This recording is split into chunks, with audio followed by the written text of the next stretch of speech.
अगर कहीं पर ऐसा महसूस होगा कि छात्रों के साथ न्याय नहीं हुआ है तो सरकार अभी से रिजल्ट निकलने तक भी कोई फैसला ले सकती है, लेकिन साक्ष्य के आधार पर ही आयोग फैसला लेता है।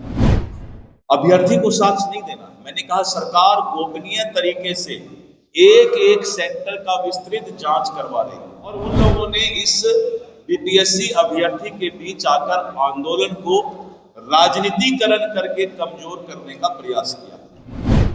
बिहार में 17वीं बीपीएससी के मुद्दे को लेकर एक तरफ जहां छात्रों के मन में अभी भी कई तरह के सवाल हैं, तो वहीं दूसरी तरफ तमाम सियासी दल के नेताओं के द्वारा राजनीतिक रोटी सेकने का काम किया जा रहा है। एक तरफ प्रशांत किशोर राजधानी पटना के ऐतिहासिक गांधी मैदान में गांधी मूर्ति के नीचे आमरण अनशन पर बैठे थे। उसके बाद उन्हें प्रशासन के द्वारा गिरफ्तार किया जाता है, फिर छोड़ भी दिया जाता है। आरजेडी के नेता भी मार्च करते हैं, वामदल के नेता मार्च करते हैं, कांग्रेस के नेता मार्च करते हैं, राज्यपाल से मिलने जाते हैं। तेजस्वी यादव के द्वारा लगातार बयानों के जरिए यह कहा जाता है कि हम बीपीएससी अभ्यर्थी के पक्ष में खड़े हैं, लेकिन अभी तक सरकार की ओर से कोई भी ठोस प्रतिक्रिया नहीं आई जिससे अभ्यर्थी संतुष्ट हो पाए। लेकिन आज एनडीए के तमाम घटक दल के प्रदेश अध्यक्ष एक मंच पर मौजूद थे, तो बीजेपी के प्रदेश अध्यक्ष दिलीप जायसवाल ने ऐलान कर दिया कि सरकार के द्वारा तमाम परीक्षा केंद्रों की जांच हो रही है, विस्तृत जांच हो रही है जहां बीपीएससी की परीक्षा हुई थी, और सरकार संवेदनशील है, आयोग संवेदनशील है इसलिए बापू सेंटर की परीक्षा रद्द हुई क्योंकि वहां गड़बड़ी हुई थी। उसके बाद फिर से परीक्षा हुई, इसलिए सरकार जांच करवा रही है, विस्तृत जांच करवा रही है तमाम परीक्षा केंद्रों की। आप सुने दिलीप जायसवाल के उस पूरे बयान को।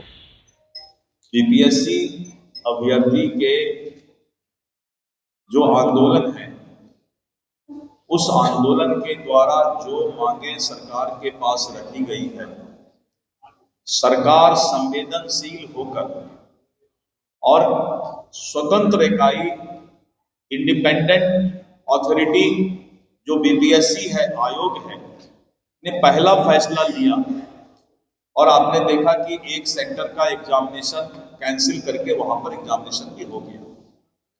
छात्रों की जो मांग थी, आयोग एवं सरकार बहुत ही गंभीरता से और संवेदनशील तरीके से पूरे बिहार के सभी सेक्टर का जांच करवा रही है उनके मांग पर।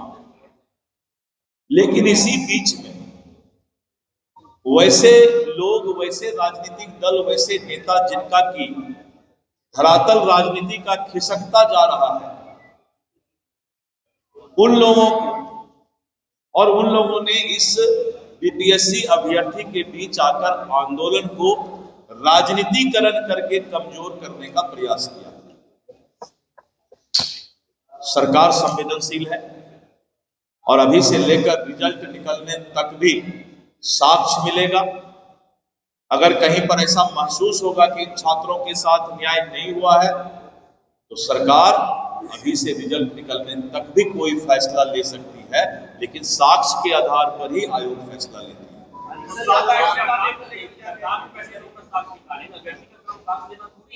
सही बोला आपने, मैंने कहीं नहीं कहा, लगता है आपके दिल में ये बात चल रहा है।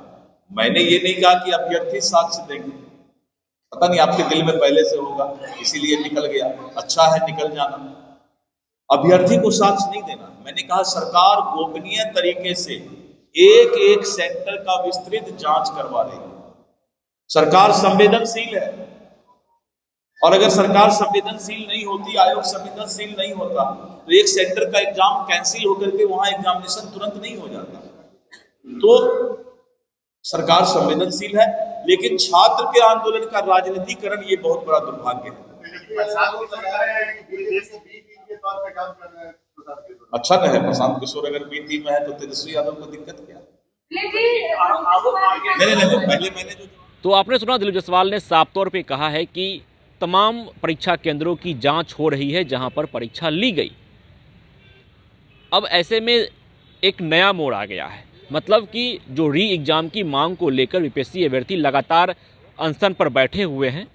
उनकी संख्या कम हुई लेकिन उनकी मांग जारी है और अभी भी अभ्यर्थी टुकड़ों टुकड़ों में ही सही लेकिन गर्दनीबाग धरना स्थल पर बैठे हुए हैं। प्रशांत किशोर अलग एक गुट बनाकर बैठे हुए हैं। पप्पू यादव भी आंदोलन में कूद पड़े हैं। आज भी उन्होंने राज्यपाल से मुलाकात की। आरजेडी भी कभी कभी मार्च निकाल देती है और बयानों के माध्यम से कहती है कि हम अभ्यर्थियों के साथ खड़े हैं। लेकिन आज दिलीप जायसवाल के साथ साथ तमाम एनडीए घटक दल के प्रदेश अध्यक्ष एक मंच पर मौजूद थे, तो दिलीप जायसवाल ने ऐलान कर दिया कि सरकार के द्वारा तमाम परीक्षा केंद्रों की जांच की जा रही है, विस्तृत जांच की जा रही है और संवेदनशील है सरकार, आयोग संवेदनशील है। ऐसा है इसलिए एक सेंटर की परीक्षा रद्द हुई है। ऐसे में दिलीप जायसवाल ने साफ तौर पे ये इशारा कर दिया है कि अगर जांच में कुछ गड़बड़ी पाई जाती है तो फिर से परीक्षा होगी। जिस तरह से दिलीप जायसवाल ने जवाब दिया है, बयान दिया है, आपने भी सुना, वो इशारा कर रहा है कि अगर फिर से गड़बड़ी की बू आती है, जो जांच सरकार के द्वारा करवाई जा रही है, अगर सही में वो जांच करवाई जा रही है और गड़बड़ी होगी तो री एग्जाम होगा। क्योंकि दिलीप जायसवाल खुद कह रहे हैं कि बापू सेंटर में गड़बड़ी हुआ तो वहाँ परीक्षा रद्द हो गई, सरकार संवेदनशील है। इसका मतलब है कि अगर जांच हो रही है और गड़बड़ी पाई जाएगी तो परीक्षा रद्द कर दी जाएगी और फिर से परीक्षा होगी। तो अब देखना दिलचस्प रहता है कि जांच कब पूरी होती है। जब 17वीं पीएससी की परीक्षा अब संपन्न हो गई है, जो रद्द हुई परीक्षा वो परीक्षा भी संपन्न हो गई, तो रिजल्ट के पहले वो जांच पूरी होती है या नहीं, यह भी एक बड़ा सवाल है। और जब जांच पूरी हो जाएगी तो उसके बाद सरकार क्या फैसला लेती है, आयोग क्या फैसला लेता है, यह देखना दिलचस्प रहता है। विश्वजीत आनंद, फर्स्ट बिहार, पटना। विद्या विहार आवासीय विद्यालय 29 वर्षों से आपके बच्चों को शिक्षा, खेल और सांस्कृतिक रूप से समृद्ध कर रहा है। बिहार के पूर्णिया में स्थित हमारा 40 एकड़ का हरा भरा परिसर और 27 एकड़ का खेल मैदान एक ऐसा वातावरण प्रदान करता है जहां विद्यार्थी न केवल पढ़ाई में बल्कि हर क्षेत्र में आगे बढ़ते हैं। सत्र 2025 से 26 के लिए कक्षा 4 से 8 एवं 11 में नामांकन के लिए संपर्क करें 8448448720। Website www.vvrs.org।